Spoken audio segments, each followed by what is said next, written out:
ठीक है, तो आज हम बात कर रहे हैं एक डिजीज की जिसका नाम है एलोपेशिया एरियाटा।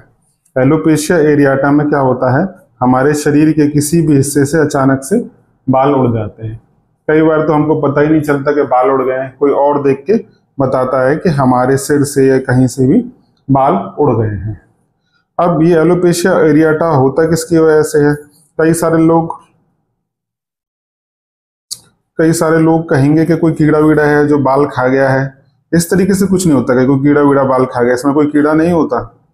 हमारे शरीर की प्रतिरोधक क्षमता, मतलब हमारे बॉडी के सेल्स, हमारी बॉडी की इम्यूनिटी वाले सेल्स हैं जो बालों की जड़ों में रंग बनाने वाले मेलानोसाइट्स होते हैं, उनके खिलाफ एंटीबॉडीज या उनको किल कर देते हैं, जिसकी वजह से वहां से बाल अचानक से उड़ जाते हैं।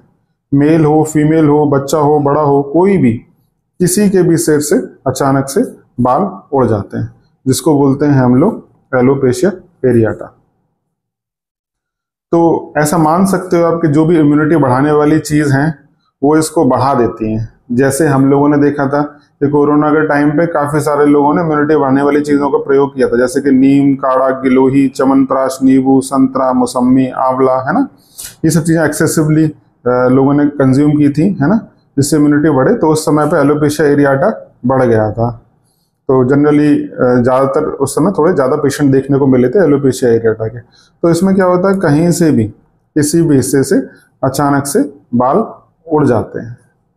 अच्छा, कुछ लोग कहेंगे इसमें कि प्याज लगा लीजिए, लहसुन लगा लीजिए, प्याज का रस लगा लीजिए, है ना।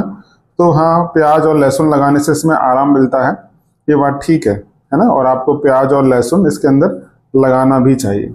तो एलोपेशिया एरियाटा में, है ना, शरीर के किसी भी हिस्से से अचानक से बाल उड़ जाते हैं। अच्छी बात ये होती है कि दवाइयों के साथ ये बाल जो है वो वापस भी आ जाते हैं। ऐसा नहीं है कि बाल बहुत परेशान करते हैं, किसी किसी को ही परेशान करते हैं। 70% इन द केसेस में ये सिंगल एपिसोड होता है, बार बार रिकरेंट नहीं होता, पर 30% केसेस में ये बार बार भी हो सकता है ना। तो ये देखोगे, बच्चा है, बच्चे के भी बाल उड़ गए हैं। तो किसी के भी किसी भी एज में बाल उड़ जाते हैं, ठीक है। बाल थोड़ा ज़्यादा समय भी नहीं लगता बालों को वापस आने में, बाल वापस आ भी जाते हैं। अप्रॉक्सीमेटली आप ऐसा मान सकते हो कि एवरेज, मैं एक सभी के बारे में बात नहीं कर रहा हूँ, मैं एक एवरेज बात कर रहा हूँ कि ऑन एन एवरेज, है ना, ये जो बाल होते हैं 2 से 2.5 महीने में आ भी जाते हैं।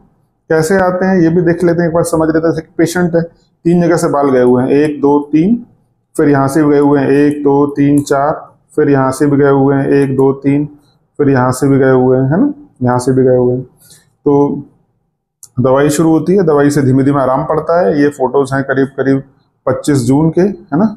25 जून को दवाई शुरू होती है।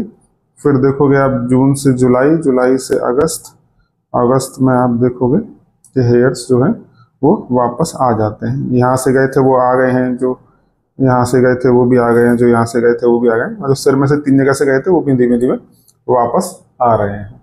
तो अच्छी बात है कि ये बाल वापस आ जाते हैं। अच्छा, काफ़ी सारे डॉक्टर्स इसमें इंजेक्शंस भी रिकमेंड करते हैं।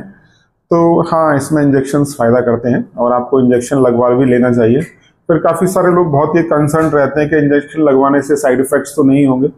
अगर आप प्रॉपर गाइडेंस में सही जगह पे सही तरीके से इंजेक्शन लगाओगे तो कोई साइड इफेक्ट नहीं होता। इनफैक्ट जैसे हम दवाई खिला रहे हैं, पेशेंट खा रहा है, तो दवाई पूरे शरीर में जा रही है और पूरे शरीर में वो फैल रही है, और पूरे शरीर में बेसिकली उसका असर भी रहता है और साइड इफेक्ट्स भी रहते हैं। वहीं उसी दवाई को हम इंजेक्शन में भर के डायरेक्टली उसी एरिया में जहाँ से बाल गए हैं उसी एरिया में इंजेक्शन लगाते हैं। वहाँ पर इंजेक्शन लगा दिया आपने तो वो लोकली उसी एरिया में दवाई काम करती है, कम डोज में देनी पड़ती है, कम क्वांटिटी में देनी पड़ती है, और वो उसका असर भी बहुत जल्दी आता है। तो इनफैक्ट उसके साइड इफेक्ट्स भी कम होते हैं और असर भी थोड़ा जल्दी ही आता है।